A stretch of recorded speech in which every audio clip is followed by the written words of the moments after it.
안녕하세요. 토요미스테리 디바제시카입니다. 바쁘게 하루를 보내고 집에 와서 침대에 누워 잠을 청했습니다. 그런데 문득 쎄한 느낌이 들었죠. 분명 꿈을 꾸는 것도 아니고 의식도 뚜렷한데 몸이 뜻대로 움직여지지 않는 것 같았습니다. 단지 움직일 수 없는 거겠지 해서 그치지 않고 숨쉬기가 힘들 정도로 가슴이 답답해지면서 천천히 주변을 둘러보니 검은 형체가 내 몸 위에 앉아 있습니다. 머리를 풀어 헤친 이 형체의 머리카락 틈새로 보이는 눈이 결코 마주치고 싶지 않아서 고개를 돌려보려 하지만 몸이 말을 듣지 않고 내 몸 위에 앉아 있는 그 존재에 숨이 턱 막히기만 했는데요. 가위에 눌리는 전형적인 유형입니다. 그런데 우리는 왜 가위에 눌리는 걸까요? 기가 약해서? 스트레스를 많이 받아서? 아니면 신체적으로 건강하지 않아서일까요? 혹시 귀신의 장난? 가위 눌림은 결국 겪어본 사람만 알 수 있는 극적인 공포의 순간입니다. 저는 사실 평생에 단 한 번 겪었지만 종종 조금만 피곤해도 덜컥 가위에 눌리시는 분들이 많이 계시죠. 그러다 보니 잠드는 것 자체가 무섭다고 말하기도 합니다. 여러분은 자주 가위에 눌리시나요? 2010년 7월 스타 골든벨에 출연한 배우 김정난 씨는 평소에는 잠을 잘 자지만 종종 피곤하거나 스트레스를 받은 날이면 어김없이 가위에 시달렸다고 고백합니다. 얼마나 자주 눌렸는지 그때마다 찾아오는 이 아이 귀신이 있는데 얘와 친해질 정도였다고 말했죠. 그러다가 그녀 나름대로 이 두려움을 극복하기 위해서 여러 방법들을 찾아보게 됩니다. 베개 밑에다가 칼을 두고 자면 눌리지 않는다, 또는 쿠킹 오일을 깔고 자면 수맥의 영향을 차단할 수 있다라는 설까지. 결국 그녀는 성경책을 옆에 두고 잠에 들면서 행여 가위에 눌릴 때마다 주기도문을 외웠고요. 그때마다 귀신이 쫓겨가는 걸 느끼면서 한동안 가위에서 벗어날 수 있었다고 합니다. 그런데 이 방법이 언제까지나 통하는 건 아니었죠. 하루는 김정난 씨가 가위에 눌리는 걸 느끼는 순간 주기도문을 외우기 시작했는데요. 어느 순간 귓가에서 그 주기도문을 따라하는 소리가 들렸습니다. 처음엔 분명 한 명이 작게 속삭였던 게 점점 여러 명의 목소리로 변해갔고 이내에 소리가 섞인 듯이 귓가를 막 파고드는 듯 들렸어요. 너무나 공포스러웠던 김정난 씨는 자신이 막 아는 욕을 다 하고 나서야 겨우 가위에서 풀려났다고 말했습니다. 여러분들도 이런 경험이 있으신가요? 그런데 우리가 알고 있는 연예인들의 가위 고백은 이게 다가 아니었죠. 같은 프로그램에 나왔던 은지원 씨의 경우는 어정쩡한 자세로 잠을 잤다가 가위에 눌렸다고 합니다. 엎드린 자세로 몸이 굳었는데 잠시 후에 어깨 너머로 느껴지는 어떤 존재가 자신을 향해서 허리를 90도 굽혀서 인사를 하는 거예요. 그러니까 내가 이렇게 있는 상황에서 저쪽에서 90도로 인사를 하는 거죠. 근데 이 행동을 계속 반복적으로 합니다. 처음에는 천천히 몸을 숙여서 인사하는 듯 하다가 나중에는 그 속도가 점점 빨라졌고요. 그게 도저히 사람 같지가 않아서 너무 무서웠던 경험을 말했는데요. 그 당시 은지원 씨는 잠에서 분명 정신이 깬 듯 했지만 몸이 마비된 듯 움직일 수 없었다고 합니다. 걸그룹 티아라 멤버 지연 씨 역시 종종 가위에 눌렸는데 그때마다 이 숙소의 거실 빨래 행거 위에 한 아이가 앉아서 고개를 까딱까딱거리는 모습이 보였다고 해요. 겨우 가위에 풀려나자마자 동료 멤버에게 이 이야기를 털어놓게 되는데 동료 소연 씨 역시도 같은 위치에서 한 아저씨를 봤다고 말했죠. 한 집에 살고 있는 두 사람이 가위에 눌릴 때마다 같은 장소에서 귀신을 목격한다는 게 우연의 일치일까요? 결국 티아라는 숙소를 다른 곳으로 옮겼다고 전해집니다.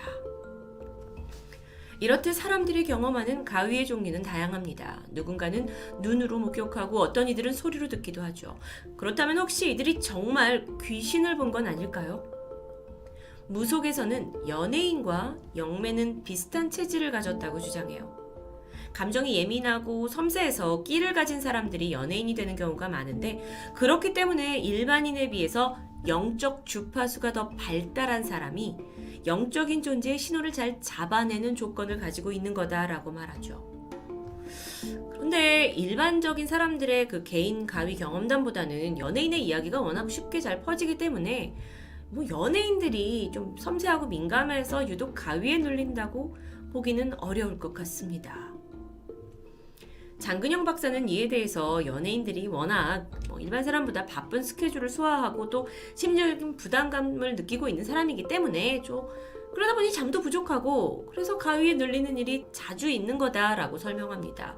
그런데 그런 논리라면 일반인도 회사나 이런 곳에서 스트레스를 많이 받고 수면 부족에 시달린다면 충분히 가위 눌림을 자주 경험할 수 있다라는 게 성립할 텐데요. 가위 눌림의 의학적 명칭은 수면마비입니다. 수면마비는 흔히 꿈을 꾸는 이 수면 렘슬립 상태에서 빠져들기 직전이나 직후에 온몸이 근육이 굳어지면서 급격하게 시작된다고 하는데요. 수면마비 상태에 빠진 사람은 정신만 깨어있을 뿐 신체는 뇌와의 연결이 끊어진 상태입니다. 그래서 움직이려고 해도 할 수가 없죠. 전문가들은 내가 몸을 움직이려고 하는데 그게 안 되니까 순간적으로 공포를 느끼고 환각이나 환청을 겪는 거라고 설명합니다. 근육마비는 보통 몇 초에서 몇 분 이내에 회복되는 거라고 하는데요. 자, 이거에 대해서 조금 더 과학적인 접근을 알아보면 사람의 수면은 non-REM 슬립과 이후에 꿈을 꾸는 REM 슬립으로 나누게 됩니다. 그러니까 보통 사람들이 잠을 자면서 REM과 non-슬립을 왔다 갔다 하면서 번갈아가며 겪는다고 해요. 그래서 이에 따라서 근육도 마비되었다가 풀렸다가 마비됐다 풀렸다 하는 걸 반복하게 되는 겁니다. 간혹 좀 더 깊은 수면인 REM 상태에서 나의 의식만 깨어나는 경우가 있죠. 여러분, REM 상태일 때는 그 숨을 쉬는데 필요한 몇몇 근육과 눈을 움직이는 근육을 제외하고는 근육의 긴장이 거의 0에 가까운 일종의 마비 상태가 되는 거예요. 그런데 동시에 뇌는 깨어있기 때문에 순간적으로 과거의 괴로운 경험이나 공포스러운 이미지가 떠올려지고 환청을 듣기도 합니다. 즉, 의학적으로는 수면마비는 수면 장애의 일종으로 보고 있는 거죠. 신체에서 잠시 그 수면이 이렇게 왔다 갔다 하는 것 중에 오류를 일으킨 정도로 받아들이는 겁니다. 고대 안암병원 정신건강의학과 조철영 교수는 수면마비가 불규칙한 수면 습관, 수면 부족, 스트레스, 그리고 시각적으로 어떤 강한 자극을 받는 게 원인이라고 합니다. 그러니까 규칙적인 시간에 자고 스트레스 덜 받으면 자연스럽게 해결된다는 이야기인데요. 그렇다면 가위에 눌리는 일은 스트레스를 많이 받는 요즘 현대인들만 경험하는 걸까요? 아닙니다. 분명 과거 조선시대에도 과거 눌림에 대한 기록이 존재해요. 또 역사적으로 한의학에서는 이걸 조금 다르게 해석하고 있는 듯 했는데요. 허준의 동의보감에서는 잠들었을 때는 혼백이 밖으로 나가는데 그 틈을 타서 귀사가 침입을 해서 정신을 굴복시키는 것이다 라고 가위 눌림을 정의 내렸습니다. 흥미롭게도요, 이 동의보감에서는 그 증상과 약제까지 소개를 했는데요. 여관이나 사람이 잘 살지 않는 집에 냉방에서 자다가 헛것에 홀려서 생기는 증상이다. 껄껄 웃는 소리가 들리고 곁에 사람이 큰 소리로 불러도 깨어나지 못한다. 이게 가위에 눌리는 거다. 그런데 빠르게 대책을 취하지 않으면 죽을 수도 있고 여기에는 사향, 서각, 영양각, 소합향, 호랑이 머리뼈로 안정을 취할 수 있다. 불을 비추거나 앞에서 갑자기 부르면 그는 죽을 수도 있다. 이때는 오직 그 사람의 발 뒤꿈치나 엄지발가락, 발톱 근처를 아프게 깨물어주면 깨어날 수 있다. 굉장히 흥미로웠는데요. 동의보감에서 가위를 해결하는 방법과 깨어나는 방법을 알려주고 있다라는 것. 그런데 현실적으로 내가 가위에 눌리고 있다는 걸 과연 옆에 있는 이가 때맞춰서 알 수 있을까요?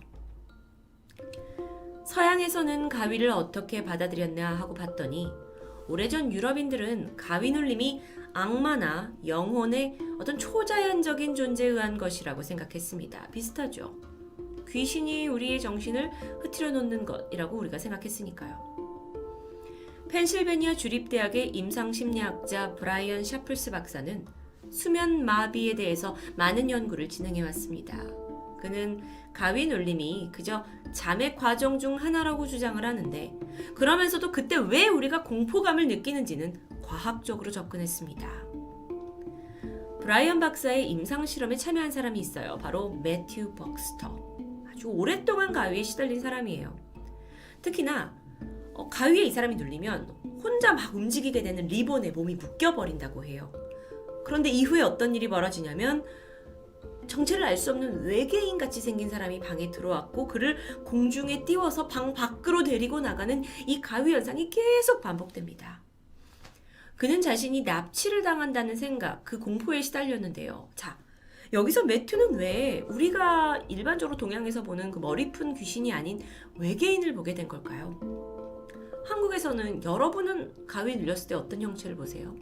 보통 우리의 문화권 안에서 무서웠다는 존재를 보게 되지 않나요? 그런데 미국인들 같은 경우에는 외계인의 존재에 더 공포심을 느꼈기 때문에 문화적으로 그런 외계인이 가위에 등장하는 건 아닌지. 그렇다면 이건 정말 귀신이라기보단 내가 문화적으로 보고 들은 것 안에서 내가 만들어낸 공포의 대상은 아닐까요? 실제로 브라이언 박사가 매튜를 실험했을 때 진짜 외계인이 그를 방 밖으로 데려간 적은 없었습니다. 정리하자면 가위 눌림은 지구상의 약 8%의 사람이 일생에 한 번 이상 겪는 일이라고 합니다. 그 경험이 너무도 무서울 수 있겠지만 과학자들은 전혀 그럴 게 아니라고 당부하죠. 깊은 수면에 빠진 렘 상태에서는 원래 깨어나지 말아야 하는데 그때 마침 의식이 깨어나고 근육은 꿈을 꿀 때처럼 정지해 있는 그 수면 마비 상태일 뿐입니다.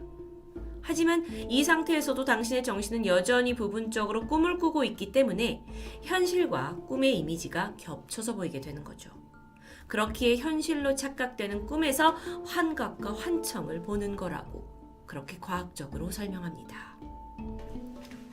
가위를 자주 눌리는 분이 어떤 해결책을 찾고자 이 영상을 클릭하셨다면 과학적인 해석이 조금은 도움이 될 수 있을까요? 아니면 여전히 내 경우에는 분명 그거 꿈이 아니었다라고 주장하실 것 같은데요.